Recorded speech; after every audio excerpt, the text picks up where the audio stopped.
Early in the morning, sa loob ng bus, nung kinuha ko siya, nagulat ako ba't hindi kumasaro sa casing. Ano to?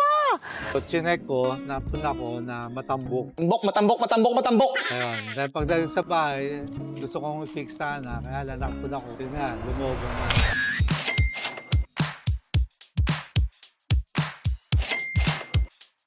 Gagamit ko lang siya sa text, Viber. Pagka may nag-ring, okay, check ko lang kung merong messages.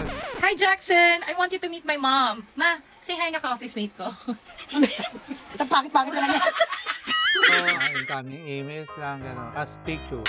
Wala akong FB, messages, wala. Kung kailan siya lumabas, yun, doon namin nabili. Hindi ko na matanda kung anong year. Kasi kay Mrs. yan.